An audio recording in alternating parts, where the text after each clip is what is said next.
Hello everybody. The first I want to introduce myself. My full name is Umi Hasana.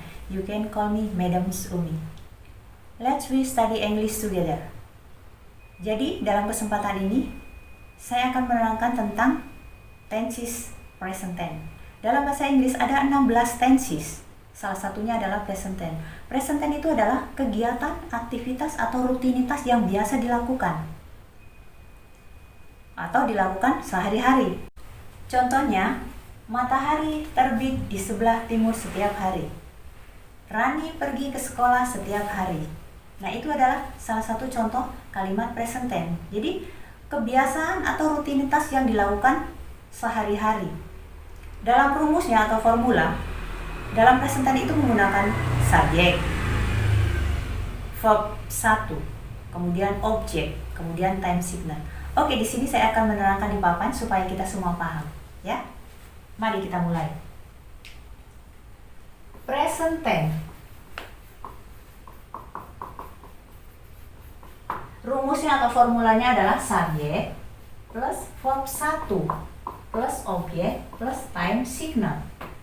Subjek itu adalah mencakup I, you, we, they, he, she, it. Grace and Mira, my father, my mother, and etc. Kata kerja itu terbagi dalam 3. Verb 1, verb 2, verb 3.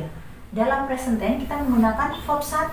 Contohnya, write, wrote, written.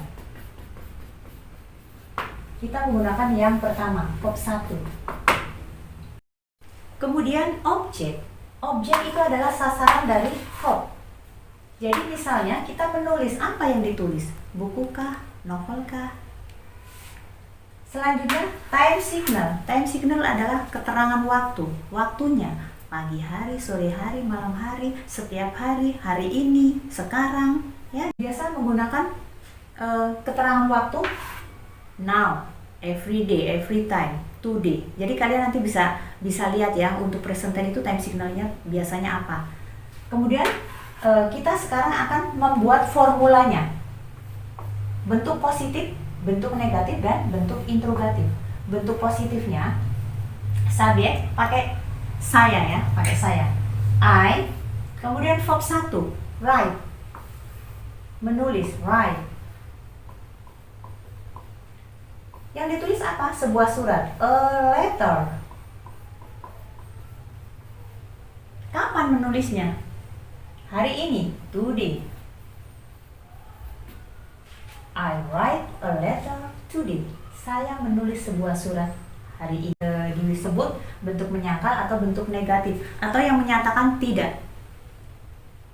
Dalam bentuk menyangkal dia harus memakai to be. Oke ya, jadi saya terangkan dulu to be itu apa. To be itu dalam present tense itu untuk yang menggunakan verb atau kata kerja itu menggunakan do atau does.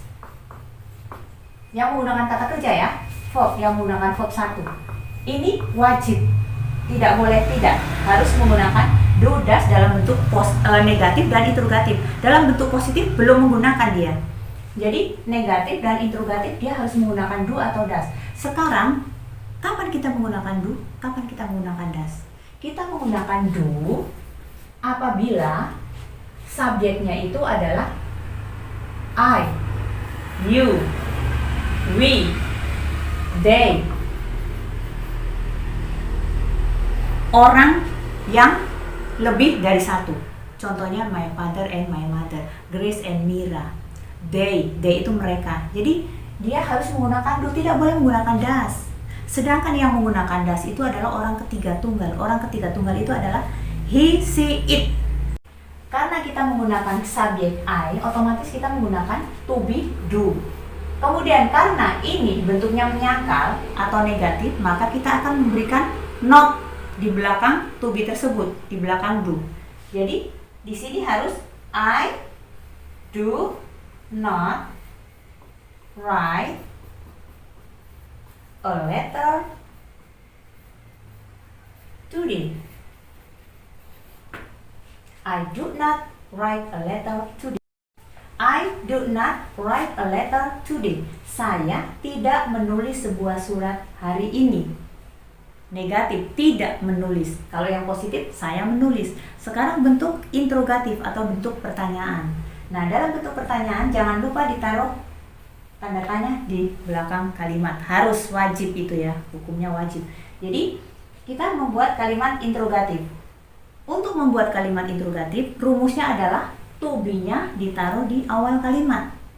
Di sini to be-nya di belakang subjek. Tapi kalau untuk kalimat interrogatif atau kalimat pertanyaan, justru to be-nya di awal kalimat.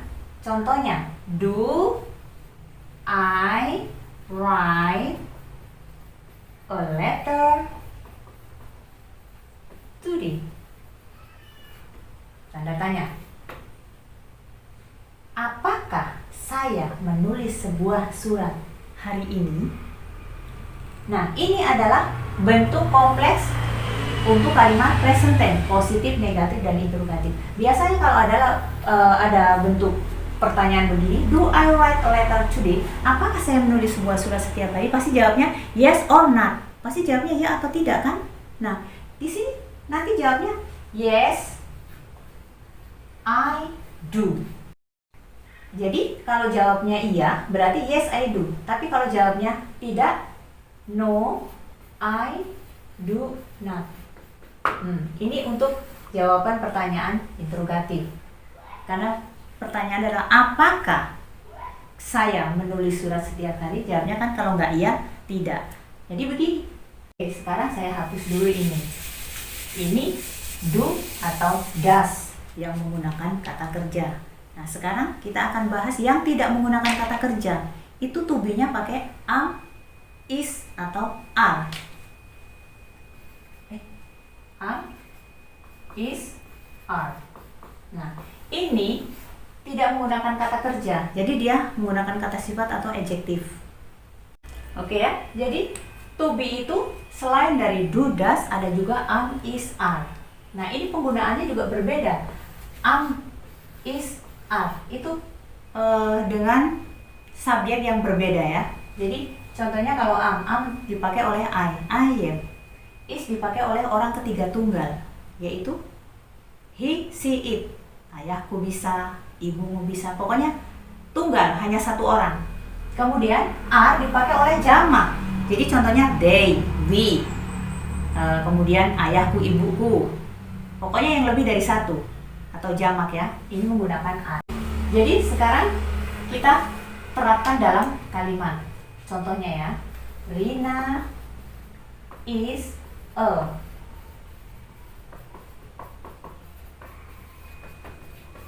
Rina is a beautiful girl. Rina adalah seorang gadis yang cantik. Ini tanpa keterangan waktu kita sudah tahu kalau ini adalah bentuk present tense. Dari mana? Dari is. Karena bentuk past tense tidak akan pakai is. Bentuk future tidak akan pakai is. Jadi yang pakai is adalah bentuk present tense. Kemudian, kenapa dia pakai is? Karena subjeknya orang ketiga tunggal, Rina. Kalau dia subjeknya jamak, contohnya you. You ini, biarpun you itu cuma you, kamu, cuma satu orang, tapi dia maksudnya di jamak. Dia pakainya are. You are a smart student. Kamu adalah seorang murid yang cerdas.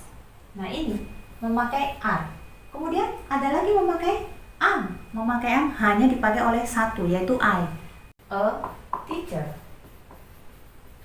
Saya adalah seorang guru.